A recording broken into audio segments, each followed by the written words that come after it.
রুদ্রাগ্নির সাজঘরের গপ্পতে আপনাদের সকলকে আবার স্বাগত জানাই। শাস্ত্রীয় নৃত্যের চর্চায় রুদ্রাগ্নির সাথে যারা বেড়ে উঠছে তাদের নিয়েই এই সাজঘরের গপ্প আপনারা দেখছেন আমাদের সঙ্গে। আজ আমার সঙ্গে যে রয়েছে তিনি হচ্ছেন পুরুষ নৃত্যশিল্পী। পুরুষ নৃত্যশিল্পী বলতেই আমাদের প্রথমে মাথায় আসে যে নাচ, তার সাথে পুরুষ নৃত্যশিল্পী, এটা একটু অন্যরকম অনেকেই মনে করেন, কিন্তু পুরুষ নৃত্যশিল্পীদেরও একটা আলাদা জীবন আছে এবং তারাও যে এটা প্রফেশনালি ভাবে সেই গল্প আজ আমরা শুনব। শোভনী, রুদ্রাগ্নির সাজঘরের গপ্পে তোকে স্বাগত জানাই।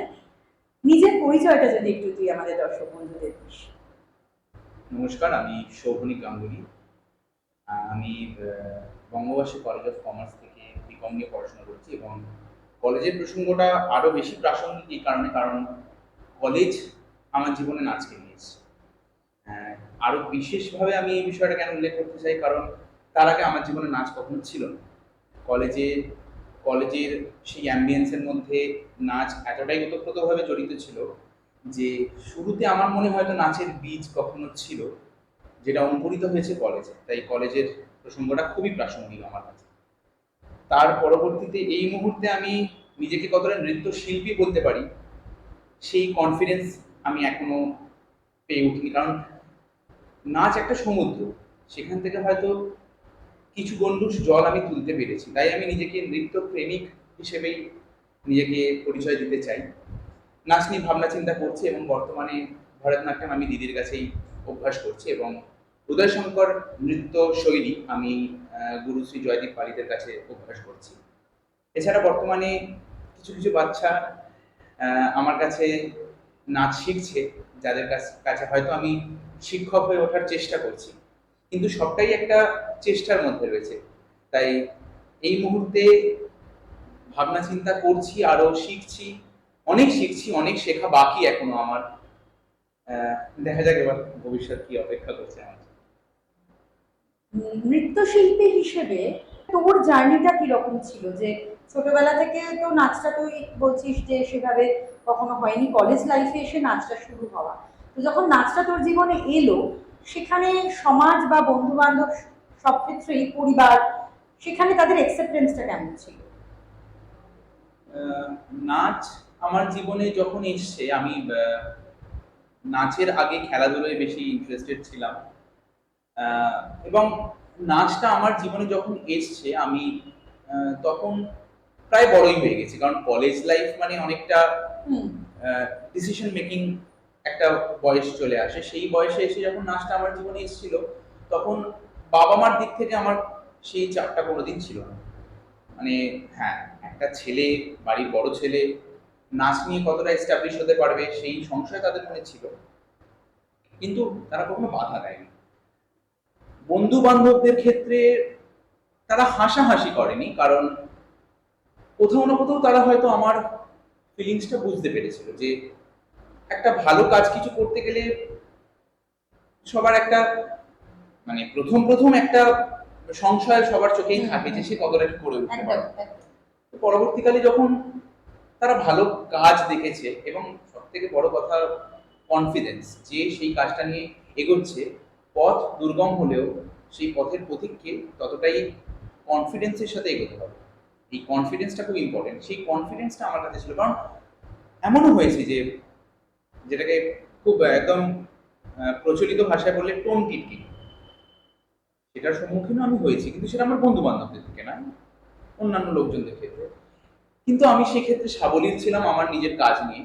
তো সেক্ষেত্রে তাদের এই ধরনের মানুষজনরা খুব বেশি দিন আমার জীবনে ভয় থেকেনি, আর নইলে তারা আমার এই বিষয়টাকে বুঝতে পেরেছে এবং সেক্ষেত্রে তাদেরকেও আমি কাটিয়ে উঠতে পেরেছি জীবন থেকে। মূলত দেখা যায় যে পুরুষ নৃত্যশিল্পী, যারা মেল ডান্সার বা যাদের ভেতরে ইচ্ছে আছে যেসব পুরুষদের নাচটা নিয়ে ভালোবাসছে কিন্তু প্রকাশ করতে পারছে না এই ভয়ে যে সমাজ আমাকে কিভাবে নেবে, তো সেই ক্ষেত্রে তাদেরকে তুই কিভাবে ইন্সপায়ার করতে চাস?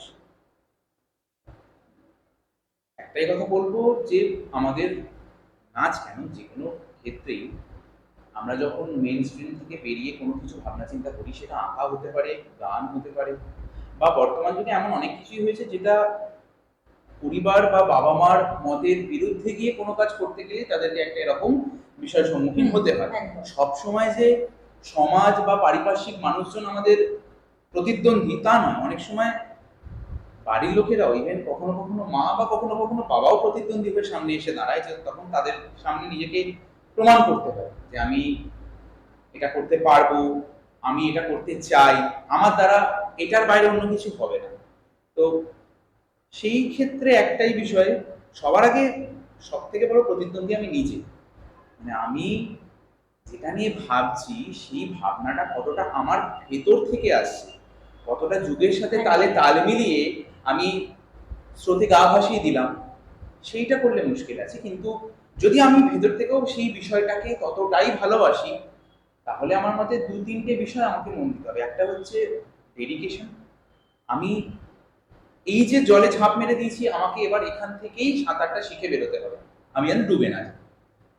দ্বিতীয়, যেটা আমার ক্ষেত্রে হয়েছিল, আমি যেটা আমার দিক থেকে আমি যেটাকে নিজেকে গ্রুম করেছি, সেটা হচ্ছে কনফিডেন্স। কারণ আমি যখন একটা বিষয়কে নিয়ে এগোচ্ছি, আমাকে সেই বিষয়টার প্রতি শ্রদ্ধাশীল যেমন হতে হবে, সেই বিষয়টাকে হাতে হাত ধরে এগোনোর জন্য সেই কনফিডেন্সটাও দরকার।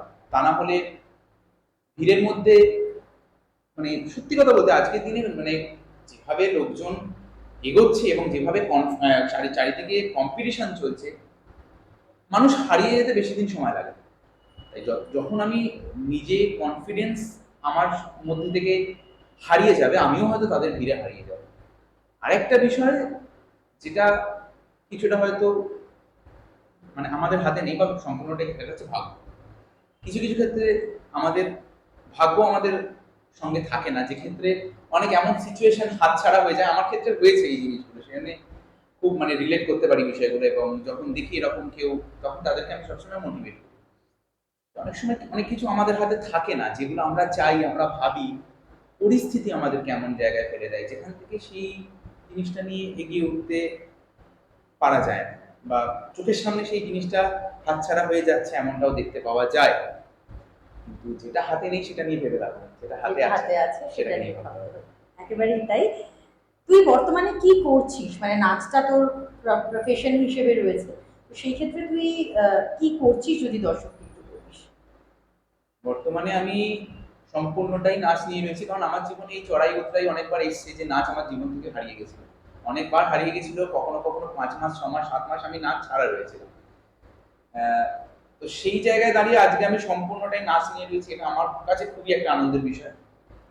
আমি এখন সব থেকে প্রথম যে জায়গায় দাঁড়িয়ে আছি, আমি যেখানে বসে আছি, তোমার সঙ্গে বসে আছি, খুব মানে আনন্দের সাথে বলতে পারি যে আমি এখন আমার ভাবনা চিন্তাগুলোকে এখানে বাস্তবায়িত করতে পারছি ছোট ছোট বাচ্চাদের মাধ্যমে। তাই আমি রুদ্রাগ্নির একজন শিক্ষক, সেই সাথে আমি বর্তমানে একটি স্কুলের নৃত্য প্রশিক্ষক, এবং আরো বেশ কয়েকটি প্রাইভেট স্কুলেও আমি নাচ শেখাই। মানে এখন সম্পূর্ণটাই নাচ আমার জীবনে। এটা সত্যি ভাবতে ভালো লাগে যে আমরা ভাবি বাড়ির ছেলেরা নাচ নিয়ে চর্চা করলে তাহলে সংসার কিভাবে চলবে, সংসারের ভাবনা চিন্তা কে ধারণ করবে, সংসারের ভার কে বহন করবে। কিন্তু ও বাড়ির বড় ছেলে হয়েও সংসারের দায়িত্ব কাঁধে তুলে নিয়েছে, কিন্তু নাচ প্রফেশন করে। এটা সত্যিই দৃষ্টান্ত। এটা বলার অপেক্ষা রাখে না যে ও নিজের সমস্ত দায়িত্ব পালন করে, নিজের সাংসারিক দায়িত্ব, বাবা মার দায়িত্ব, সবকিছুই দায়িত্ব পালন করে নাচের মাধ্যম দিয়ে। শোভনিক, এই জার্নিটা তো মোটেও খুব সুন্দর ছিল না নিশ্চয়ই। তো সেই জার্নিটা তোর কিভাবে তুই এগিয়ে নিয়ে এলি আজকে তোর এই যে জায়গায় এস্টাবলিশমেন্ট, এই ভাবনা চিন্তার জায়গাটা তুই আজকে কনফিডেন্টলি যে ভাবছিস, এই জার্নিটা কিভাবে নিয়ে এলি যদি একটু বলিস সংক্ষেপে। একদম শুরুর কথা, যখন আমি খুব বাজে ছেলে ছিলাম, মানে আমাকে মাঝে মাঝে বকাবকি করতে, এবং একটা শব্দ খুব ব্যবহার করতো আমার, খুব মানে কানে বাজে কথাটা, গুড ফর নাথিং। মানে আমি খুবই মানে দায়িত্বহীন, বন্ধুদের সাথে খেলে বেড়াচ্ছি, এর কাঁচের জানলা ভেঙে দিচ্ছি, ওর দরজা ভেঙে দিচ্ছি। আমি খুব মানে ক্রিকেট আমার জীবনে, আমার প্রথম ভালোবাসা ছিল ক্রিকেট। এবং আমি সেই সময়কার কথা বলছি যখন নাচ আমার জীবনে খুব দূরে দূরে কোথাওই ছিল না আমার জীবনে নাচ। আমি যে আজকে নাচ নিয়ে এরকম একটা আলোচনা করব এবং এমন একটা জায়গায় বসে যেখানে সবটাই নাচ, এটা কিন্তু সেই সময় আমার জীবনে ছিল না। আমি ক্রিকেট বা ক্রিকেট একাডেমি জয়েন করার আমার একটা স্বপ্ন ছিল, যেটা সেই সময় বাড়ির আর্থিক পরিস্থিতি কিছু মানে সেই রকম ছিল না বলে সেই স্বপ্নটা পূরণ করতে পারিনি। এছাড়া ছোটবেলা মা আমাকে আঁকা শিখিয়েছে। আমি পাড়ার এক দাদুর কাছে আবৃত্তি করতাম, আবৃত্তি শিখতাম। শিখতাম বললে ভুল হবে, মানে মাঝে মাঝে অনুষ্ঠান বিশেষে আমি দাদুর কাছে যেতাম, দাদু আমাদের শেখাতেন। সেখান থেকে আহ, যখন নাচটা জীবনে আসে একটা বন্ধুর হাত ধরে, বন্ধু ক্লাস 10 থেকে 11-এ ওঠার পর আমাদের যখন হায়ার ডিপার্টমেন্ট হয়ে যায় স্কুলে, আমি মিত্র ইনস্টিটিউশনের ছাত্র ছিলাম। তো সেখানে এক বন্ধুর সাথে খুব ঘনিষ্ঠ বন্ধুত্ব হয় এবং সেই বন্ধু পড়াশোনা আমার থেকে ভালো ছিল। তখন আমি ভাবতাম যে মানে ওর সাথে ভালো বন্ধুত্ব করতে গেলে ওর মতন করে নিজেকে তৈরি করতে হবে। তো তারপরে সেই বন্ধু যা যা করতো, যে স্যারের কাছে পড়তো আমি তার কাছে পড়তে চলে যেতাম, যে যে ব্যাগটা কিনতো আমি সেই ব্যাগ কিনতাম, যে বেঞ্চে বসতো সেই বেঞ্চে বসতাম। সেখান থেকেই নাচের শুরু। সেও নাচ করতো, তাকে দেখা দেখে আমিও নাচে ঢুকলাম। কিন্তু সেই নাচ কোনো প্রথাগত যে নৃত্য শৈলী আমরা অভ্যাস করি বা শিখি সেরকম ছিল না। সেটা ছিল টলিউডের বিভিন্ন নামকরা গান যেগুলো সেই সময়, সেগুলোতে ভিডিওতে দেখে দেখে, মানে ওই ইউটিউব বা ভিডিও দেখে, ফেসবুক দেখে যেরকম নাচ এখন প্রচলিত একটা ধারা, সেই রকম ভাবে আমার জীবনে নাচটা প্রথমে এসেছিল। সেখান থেকে দুজনেই একসাথে বঙ্গবাসী অফ কমার্স, মানে বর্তমানে আচার্য গিরিশচন্দ্র বোস কলেজ, সেখানে আমি আর আমার বন্ধু দুজনে মিলেই একই কলেজে ভর্তি হই। এবং আমার দিনটা খুব ভালো মনে আছে। আমাদের কলেজের প্রথম দিন, আমাদের ক্লাস চলছে, সিনিয়র দাদা দিদিরা এসে আমাদের অ্যানাউন্স করছে যারা যারা কালচারাল ডিপার্টমেন্টে অংশগ্রহণ করতে চাও এরপরের পিরিয়ডে চলে আসবে আমাদের এই রুমে। আমরা দুজন গেলাম, আমি ও দুজনেই নাচে সিলেক্ট হলাম। সেই দিন আমার সেই বন্ধু আর আমার মধ্যে একটা খুব গুরুত্বপূর্ণ কনভারসেশন হয়েছিল। যখন আমি সিলেক্ট হয়ে বেরোলাম, ও তার আগে সিলেক্ট হয়ে দাঁড়িয়ে রয়েছে বাইরে। ও বলছে আমি আর কন্টিনিউ করবো না। তখন বলছি কেন রে? তখন বলছে না, আমি নাচটাকে আমার জীবনে কেরিয়ার করতে চাই না। আমি চাকরি করবো, দেখ আমার বোন রয়েছে, বাবা মা রয়েছে, আমাকে ভবিষ্যতে নিজের পায়ে দাঁড়াতে হবে। নাচটা করলে হয়তো সেই জায়গাটা আমি পাবো না। তো সেই দিনের পর থেকে ওই বন্ধুর সাথে আমার একটা ডিস্টেন্স তৈরি হয়ে যাওয়া, যে ও কলেজে আসতো, প্রত্যেকটা ক্লাস অ্যাটেন্ড করতে করে বাড়ি ফিরে যেত, আমি কলেজে আসতাম, প্রত্যেকটা ডান্স রিহার্সাল অ্যাটেন্ড করতাম, বাড়ি যেতাম। এবং বর্তমানে হ্যাঁ এখনো বন্ধুত্ব আছে, এবং বন্ধুত্বের সেই ঘনত্ব এখনো কখনো সেইভাবে হারিয়ে যায়নি।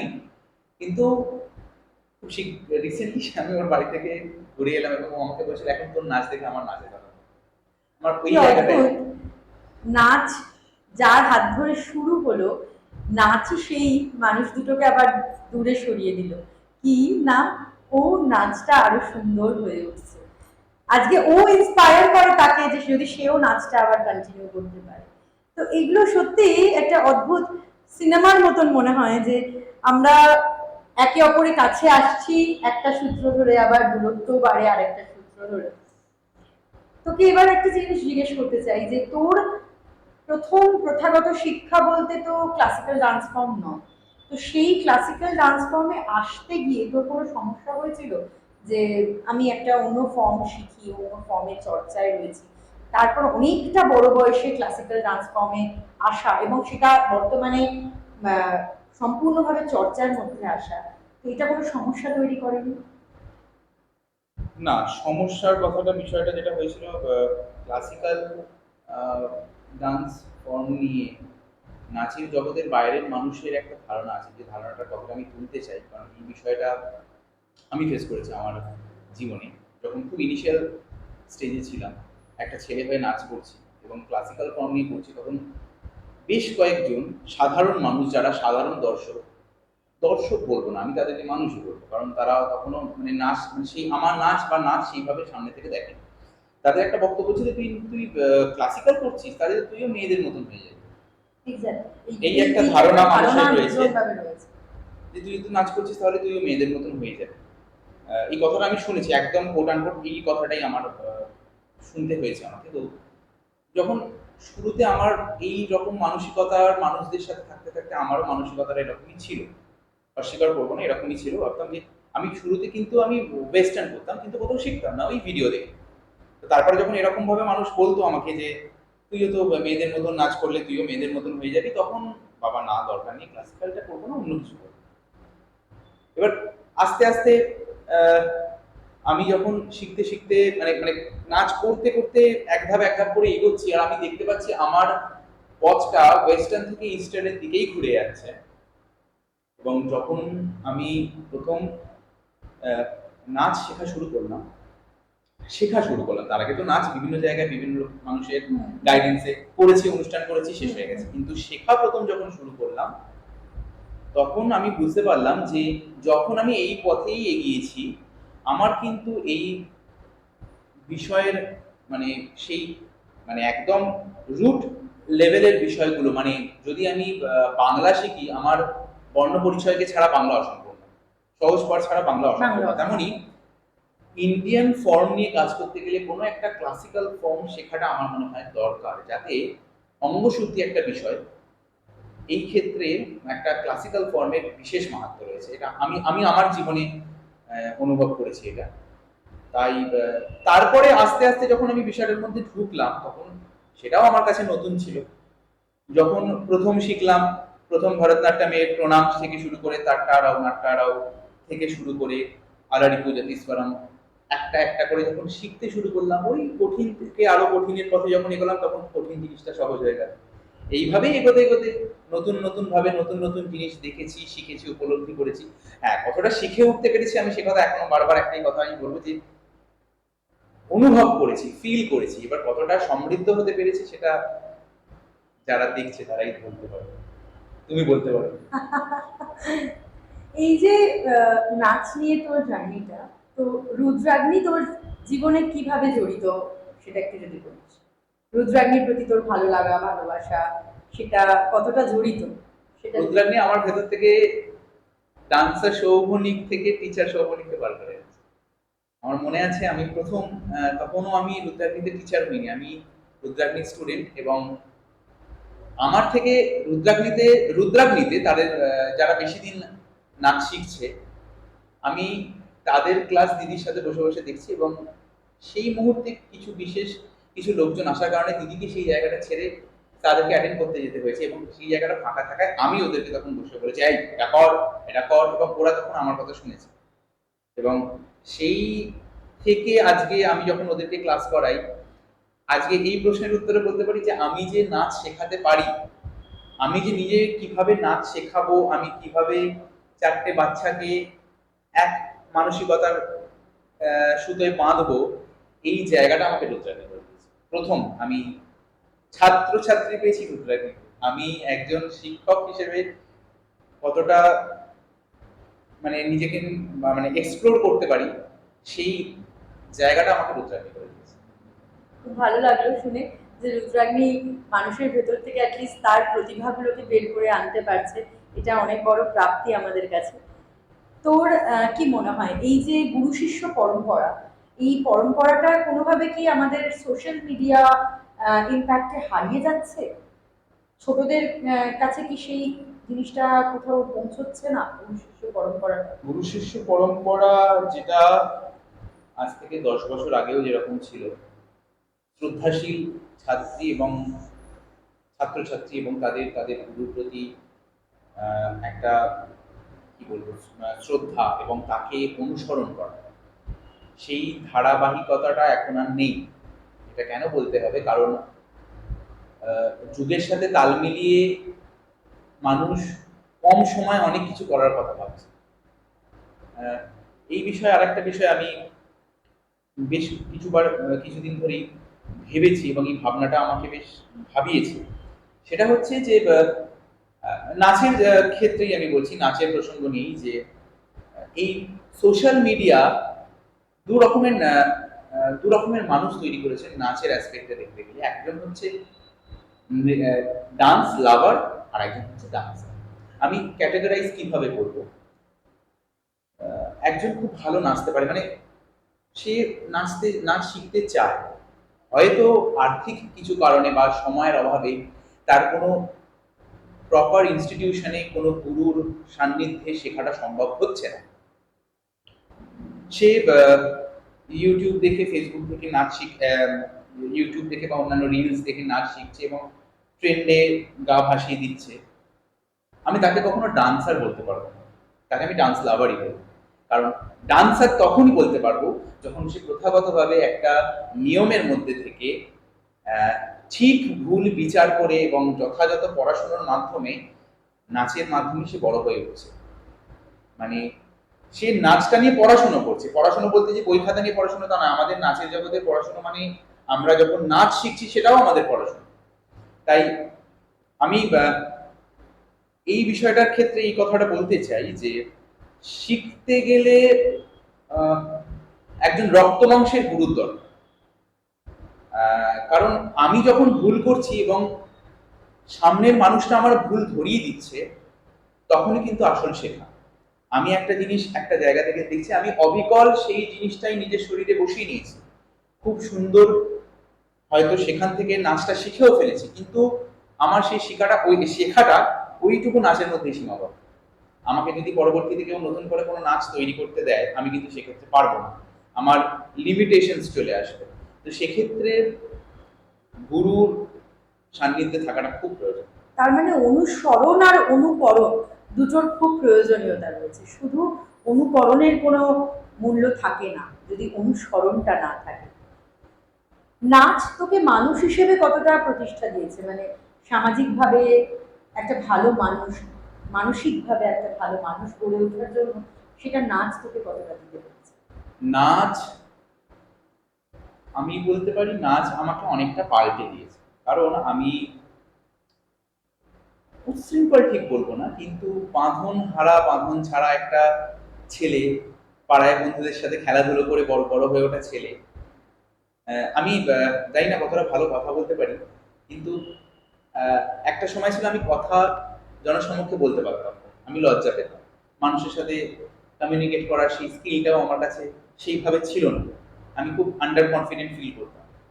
নাচের মাধ্যমে আমি এমন অনেক মানুষের সান্নিধ্যে এসেছি যারা আমার জীবনকে দেখার দৃষ্টিভঙ্গিটা পাল্টে দিয়েছে, আমাকে আরো অনেক রুচিশীল করেছে, আমাকে ভাবতে বাধ্য করেছে যে যখন আমি এমন একটা বিষয় নিয়ে এগোচ্ছি যেটার সাথে আমার দেশের, আমার সংস্কৃতির আহ, ইতিহাস, তার সম্মান সবকিছু জড়িয়ে রয়েছে, তখন আমাকেও সেই বিষয়টার সঙ্গে তাল মিলিয়ে চলতে গেলে আমাকেও সমৃদ্ধ হতে হবে, শিক্ষিত হতে হবে।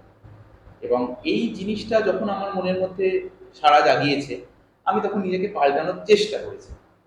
আমি চেষ্টা করেছি আরো কতটা ডিসিপ্লিন হওয়া যায়, কতটা নিয়মের মধ্যে থাকা যায়। তবে হ্যাঁ, ভুল এখনো অনেক করি এবং ভুল করতে থাকাটাই জীবনের নিয়ম। কারণ ভুল না করলে তো শিখতে পারবো না, ভুল শুধরোতে না পারলে তো আমার মনের মধ্যে অন্য ভাবধারার সৃষ্টি হবে যে আমি নির্ভুল, তা তো হতে পারে না। সেক্ষেত্রে দাঁড়িয়ে বলবো নাচ আমার জীবনে অনেকটাই বদল এনেছে। তোর অ্যাচিভমেন্ট গুলো সম্পর্কে একটু জানতে চাইবো, তুই কোথায় কোথায় পারফর্ম করেছিস, কি কি অ্যাচিভমেন্ট হয়েছে এই জীবনে এতদিন যে নাচটা নিয়ে রয়েছিস? সব থেকে বড় অ্যাচিভমেন্ট যেটা আমি বলবো সেটা হচ্ছে আমি আমার স্বপ্নটাকে নিয়ে এগিয়ে চলছি।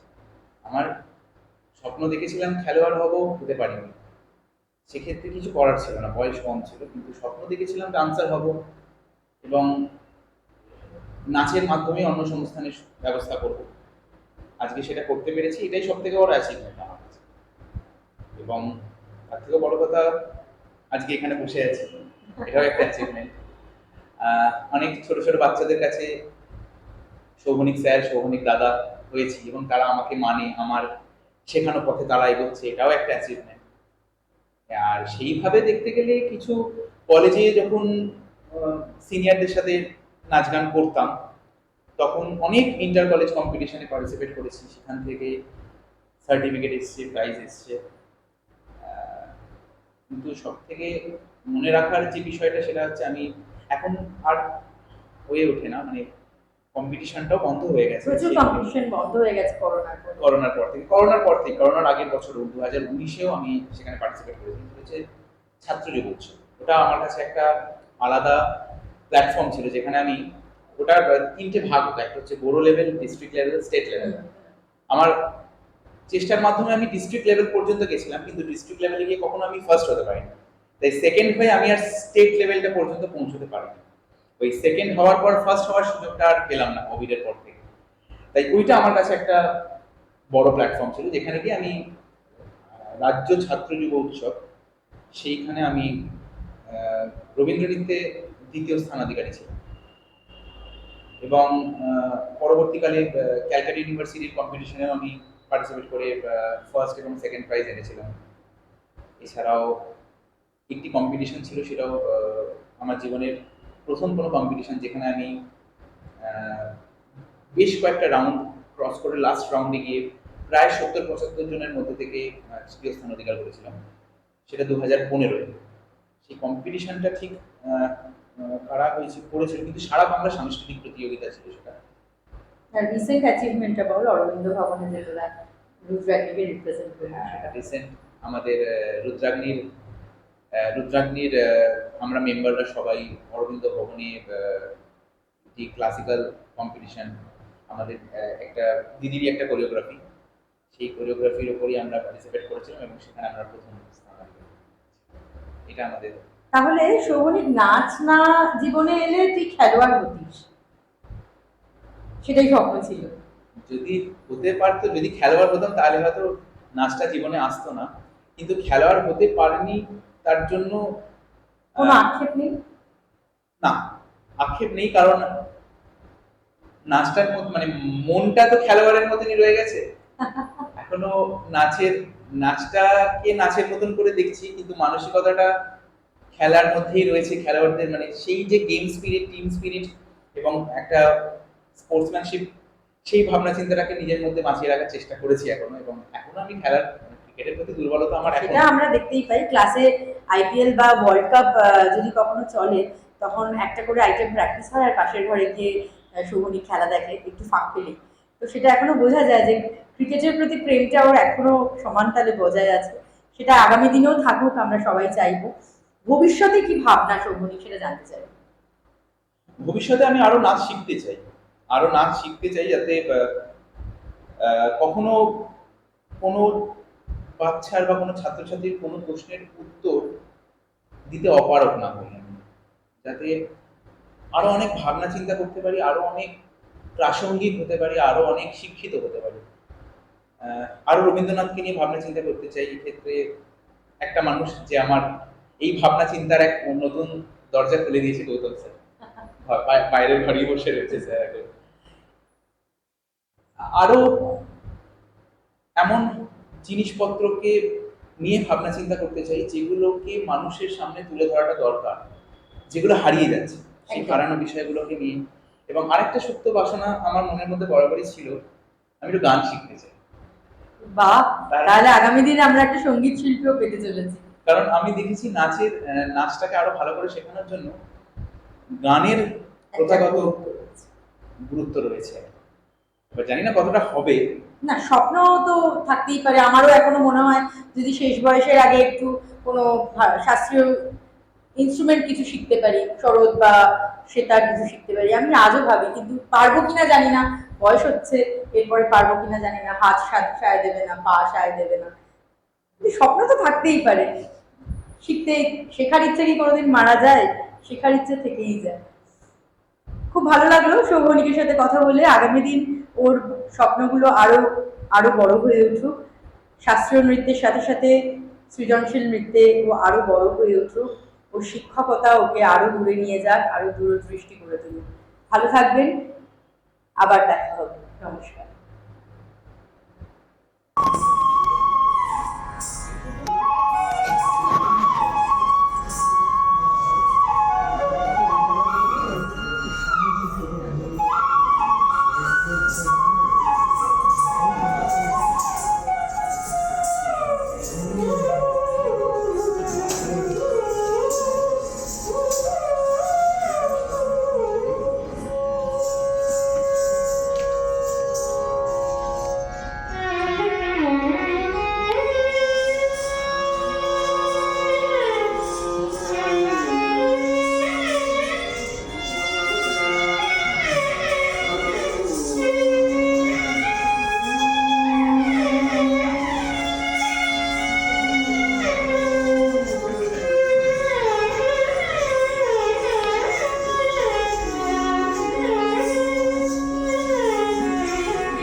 Thank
you.